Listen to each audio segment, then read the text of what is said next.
Voltar com a pergunta que eu deixei no ar para vocês, que é a seguinte: se a governabilidade é fundamental para um governo, e nós todos concordamos aqui que experiência histórica mostra, quando isso não acontece, surge mensalão, surge orçamento secreto, como fazer para que não surjam casos de corrupção, escândalos, quando, não todas as figuras, não vamos generalizar, mas quando determinadas figuras dos partidos do Centrão assumem o poder. Yuri. Bom, vamos lá. Eu acho, Raquel, que regras para se evitar, elas têm se aprimorado. São suficientes? Acho que jamais serão insuficientes. As instituições importam, mas as pessoas importam mais. Então, eu acho que existe, a despeito de toda a imagem pessimista que se tem em relação à corrupção e impunidade no país, eu acho que é inegável que há avanços em termos de controle, das coisas virem à tona, não só por nós da imprensa, mas pelos próprios órgãos internos, auditorias, tem uma série de mecanismos, tem muito uso de tecnologia para se conseguir fazer esses cuidados em relação a contratos e licitações, etc, etc. Isso torna tudo imune? Né? É uma vacina 100% eficaz? Não. E o que eu acho que é o ponto, posso estar sendo um pouco poliana no que eu vou falar, mas diante de tudo que o PT passou em relação aos casos de corrupção que marcaram os governos de Lula, com o mensalão principalmente, depois com o que veio à tona da Lava Jato, a despeito, sem entrar no mérito das ressalvas processuais, mas que muita coisa, para usar a frase que o próprio Lula disse na entrevista ao Jornal Nacional, se teve gente que devolveu o dinheiro da corrupção, é óbvio que houve corrupção. Não nos moldes e nos termos que a Lava Jato apontou, segundo Lula, mas que alguma corrupção houve, foi descoberta. A questão é se a investigação foi bem feita o suficiente para garantir a punição dos culpados. Alguns sim, vale lembrar que muita gente sim cumpriu penas importantes, outros não. Dito tudo isso, a gente brincava, principalmente na redação do Estadão, que quando um político começa a falar em reforma política é porque ele está sem agenda nenhuma, vira uma utopia, uma panaceia ali de que é isso que vai resolver todos os problemas, e não é. Tem os problemas mais materiais e imediatos para serem resolvidos. Quando ele não tem a solução para aquele problema, ele fala que a grande questão é a reforma política. Foi assim em 2013, por exemplo. Todo mundo, depois que vieram as jornadas de junho, falava, não, a grande questão é que precisa de uma reforma política, que nunca veio. Na verdade, alguma reforma política veio, e veio uma boa reforma política. E aí eu vou pedir ajuda para o Bruno nessa argumentação. Tem uma reforma política que está reorganizando o sistema partidário. No ritmo adequado? Talvez não. Vai eliminar figuras controversas ou figuras que usam a política para enriquecimento próprio, para corrupção? Talvez não, mas está inibindo. Quando a gente tem menos partidos no Congresso Nacional que vai assumir no ano que vem, principalmente na Câmara, em relação ao que tinha no início de 2019, no início de 2015, a gente estava perto de 30 partidos representados na Câmara dos Deputados. Isso é completamente ingovernável. Quando a gente tem agora o termo na ciência política do número efetivo de partidos, a gente está em torno de 10, agora não me lembro se o número que chegou agora é 12 ou é 8, é muito maior do que democracias consolidadas mundo afora, mas é muito melhor do que a gente já teve aqui no Brasil. Então, os avanços têm ocorrido, não no ritmo que gostaríamos. Né? Nossa geração dos 40 e poucos anos, e a Raquel fica brava quando eu revelo a idade dela. A gente é do mesmo ano. A gente nasceu no mesmo ano. A gente cresceu e começou a tomar gosto pela vida pública, pela política, achando que o Brasil ia ser uma democracia do mundo ocidental desenvolvido. E ainda não somos, mas estamos mais perto do que quando a gente nasceu em pleno regime militar. E temos filhos pequenos, né? Exato, essa é a esperança. Com o mesmo nome, tá, gente? Mas também eu não revelo. Isso. Bruno, jogando para você a provocação do Yuri. Temos uma reforma política em curso. Essa reforma vai melhorar a governabilidade? E aí o Yuri falou no número de partidos, 10, Yuri. Deixa eu pegar aqui. Tem um termo, não são o número total de partidos. O número efetivo é quando você faz um cálculo na ciência política, que você mostra quais são os partidos que realmente importam, que tem poder decisório e influenciam a política. Mas aí eu queria colocar uma ponderação. Apesar desse número de partidos, o Lula está precisando abrir 37 ministérios, porque aí tem o MDB da Câmara, o MDB do do Senado, o MDB da Bahia, o MDB do Maranhão, enfim. Temos uma reforma política em curso para resolver esse problema do toma lá da cá ou ainda não? Bom, Raquel, acredito que a agenda para uma reforma política, nós temos vários pontos que precisavam ser tratados, discutidos, para se reduzir as barreiras à entrada na política, tornar a política mais competitiva, reduzir a dependência das candidaturas de dinheiro público, reduzir ainda mais o número de partidos no Congresso, aproximar mais a política do eleitor. Então, há uma agenda ampla a ser discutida, mas eu não vejo uma vontade política neste momento, nem da parte do futuro governo Lula, nem da parte das lideranças do Congresso, para tocar nesse aspecto. Como o Yuri apontou, houve uma reforma em 2017 que estabeleceu o fim das coligações para os cargos representativos, né, proporcionais. A gente estabeleceu uma cláusula de desempenho, houve o lançamento das federações, então tudo isso tem levado a um processo de fusões e aquisições, né, já que o Gessner está na mesa, né, no sistema político. Isso está gerando uma consolidação que aumenta o poder de barganha, aumenta o poder de mercado, né, o market power aí desses grandes partidos, das grandes lideranças. O fundão foi expandido consideravelmente nos últimos anos. Então, essa classe política não tem interesse na mudança desse sistema que já está se consolidando. E, do outro lado, a gente sabe que o Lula, ao assumir agora, ele tem muitas demandas colocadas, demandas sociais, demandas econômicas, um capital político reduzido em relação ao que ele teve em 2002, né, a partir da eleição de 2002, porque ele pega um país dividido, ele tem uma base pequena no Congresso, então tudo isso faz com que o Lula tenha que escolher as batalhas pelas quais ele vai jogar no próximo mandato. E eu não acredito que uma reforma política esteja entre as suas prioridades nesse momento. Você, Gessner? Olha, eu acrescentaria que além de não ser a grande prioridade, a reforma política, ele tem, na verdade, uma economia muito mais adversa do que ele encontrou no Lula 1. Né? Quer dizer, ele, no seu primeiro mandato, ele se beneficiou, e no segundo também, se beneficiou de um boom de commodities, de um aumento de arrecadação, na verdade, do ponto de vista da economia mundial, havia muito menos incerteza. Agora você tem muito menos espaço.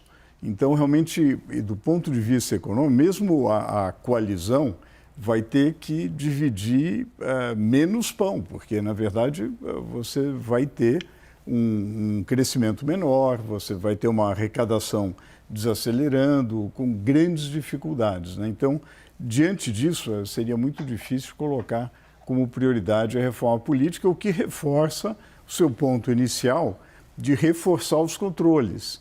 E a minha preocupação de que um dos controles é você ter uma boa governança nas estatais, é diminuir o risco de corrupção nas estatais, que é exatamente o contrário que se faz quando você muda ou tenta alterar a lei das estatais. Então, mais controle seria bem-vindo.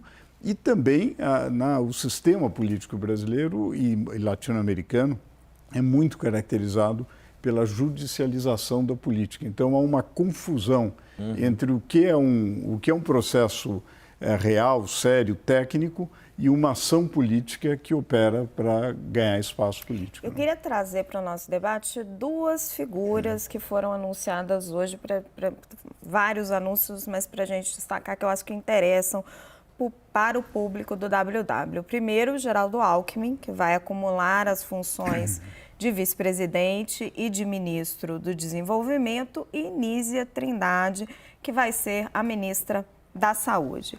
Yuri, vou falar com você primeiro da Nízia. Você estava pontuando, né, um grande símbolo de uma mudança na gestão da pandemia, uma pesquisadora. Agora, quando a gente olha embaixo do secretariado dela, tem muita influência do PT. Influência de Alexandre Padilha, tem gente do PCdoB, que tem a esposa do Fernando Haddad, que, enfim, já trabalhou no Ministério. Qual é o limite que a Anísia vai ter para efetivamente atuar? Qual é a força política que ela vai ter para se impor nesse ministério, que é um ministério que, assim, tem problemas imensos, tem uma fila enorme aí da pandemia para atender e que, como tem um orçamento muito grande, é sempre um dos que primeiro sofre no corte. Ela tem realmente autonomia nesse ministério? Eu acho que não dá para a gente saber se vai ter autonomia ou não, mas eu acho que tem um trunfo para ela. Ela foi presidente da Fiocruz durante a pandemia na gestão Bolsonaro e conseguiu viabilizar a produção nacional de vacinas com tecnologia que era inédita no Brasil, da AstraZeneca. Enfim, então acho que tem um trunfo aí de expertise recente de saber lidar com a gestão pública e conseguir contornar os obstáculos políticos para conseguir botar política pública na rua a serviço do cidadão. Então, acho que ela tem um ativo recente aí que é uma das melhores credenciais que alguém poderia ter para isso. E acho que tem a inteligência política por trás da escolha dela, ainda que na base do secretariado tenha essas indicações políticas, mas também são pessoas que, bem ou mal, né, acho que o Gessner tocou num ponto importante, pessoas que conhecem a máquina, que têm experiências bem-sucedidas nas suas localidades, nos seus estados, nas suas cidades que atuaram em gestões municipais ou locais, que eu acho que isso faz diferença. E acho que existe tem tantas questões urgentes, a gente até detalhou esse capítulo do relatório da transição em relação à saúde, mostrando ali, além dos absurdos que ocorreram ao longo da pandemia, como perder 3 milhões de doses por vencimento, por prazo de validade vencido, que é um absurdo. Mas toda a questão de vacinação infantil, isso tem um desafio enorme, né, do movimento antivacina que não existia no Brasil, gente. A gente importou tanta coisa ruim da política, principalmente norte-americana, e esse movimento anti-vax que existia na Europa, nos Estados Unidos, e não era presente de forma significativa no Brasil, passou a estar presente. Isso é um desafio grande. Então, acho que são pessoas que a despeito das suas trajetórias ou dos seus vínculos político-partidários, são pessoas que têm compromisso nessa área de saúde republicano, em relação a combater essas urgências que estão dadas. E tem uma questão política que pode ser um grande trunfo, se conseguir zerar o estoque de exames e consultas e cirurgias que ficou represado por causa da pandemia, marca um duplo gol. Além de fazer o atendimento, a entrega para a população, a gente falou tanto da falta de compromisso com Simone Tebet, cumpre um compromisso político com ela, que era um dos itens que ela colocou como condicionante para apoiar o Lula. Então, tem uma agenda aí de saúde direta para ser implementada, muito desafiadora, mas acho que com gente que sabe que conseguir fazer essa entrega vira um bônus político enorme para o governo. Para você, Gessner, e para o Bruno, acho que é mais ou menos a mesma pergunta. Geraldo Alckmin no Ministério do Desenvolvimento é visto como um bom sinal, o empresariado gosta dele, não foi a primeira opção do Lula. Lula queria Josué Gomes da Silva, que não conseguiu sair da Fiesp. Agora, Alckmin consegue fazer frente a Mercadante no BNDES, Gessner? Olha, eu acho que sim, e acho que há uma agenda muito interessante na indústria do comércio, que nós estamos num novo mundo, na verdade. Nós estamos vivendo uma situação na qual você precisa refazer a estratégia de localização da sua indústria. Isso está acontecendo no mundo inteiro e a América do Sul, e o Brasil em particular, passou a ser uma região interessante quando comparada com o leste europeu, diante da guerra da Ucrânia. Então, a gente está num mundo completamente diferente, no qual a reindustrialização é muito importante. E uma reindustrialização diferente, aproveitando a vantagem comparativa do Brasil com energia limpa, que é uma enorme vantagem comparativa, com fontes renováveis e com biodiversidade. Quer dizer, isso pode colocar uma agenda que supera as polêmicas do passado. Quer dizer, então, talvez uma orientação, olha, mais desenvolvimentista, mais ortodoxa, acho que é um debate do passado. A gente está diante de uma grande oportunidade de aproveitar nichos nos quais o Brasil, de fato, ganhou vantagem comparativa. É algo que o Brasil não tinha nos seus 200 anos de independência, nunca teve essa vantagem comparativa real. Quer dizer, o mundo está valorizando energia limpa e oferta de energia. E nós temos pacotes de investimentos que, se bem formatados, com a participação do setor privado, é ilusório imaginar que o Estado vai fazer isso, mas o Estado pode coordenar, pode estimular, pode incentivar, impulsionar. E aí você pode ter... Eu acho que diante dessa agenda tão rica, tão boa, eu acho que pode haver uma união de forças com uma pessoa experiente, um gestor como o Geraldo Alckmin, com o peso político e trânsito que ele tem. Bruno, vou só te pedir para ser um pouquinho mais sucinto sobre o Alckmin, para a gente ter um pouquinho de tempo para tratar da equipe do Haddad. Não, tá ótimo. Eu só queria acrescentar o ponto do Gessner, né, que a figura do Alckmin no Ministério do Desenvolvimento, que a princípio poderia ser um indicativo da dificuldade do Lula de construir pontes com o empresariado, né, porque tradicionalmente é um ministério que foi ocupado por empresários fortes, né, da economia nacional no passado, assim como o Lula está tendo dificuldade de indicar alguém do agro para a agricultura. Isso pode ser, a presença do Alckmin pode ser um ativo positivo em termos da negociação da reforma tributária. Já que vamos falar do Haddad, né? Haddad já trouxe o Bernard Api, que é um especialista, é um autor de uma proposta muito viável de reforma tributária, mas que para aprovar essa reforma tributária é preciso construir um acordo político que passa também pelo convencimento de lideranças do agro, da indústria, do comércio e dos serviços. Então, um político habilidoso como o Alckmin, que transita muito bem por todas essas áreas do empresariado brasileiro, pode ser também um ativo importante para o Lula na questão da negociação da reforma tributária, que, sem dúvida nenhuma, vai ser uma das suas prioridades para esse início de governo.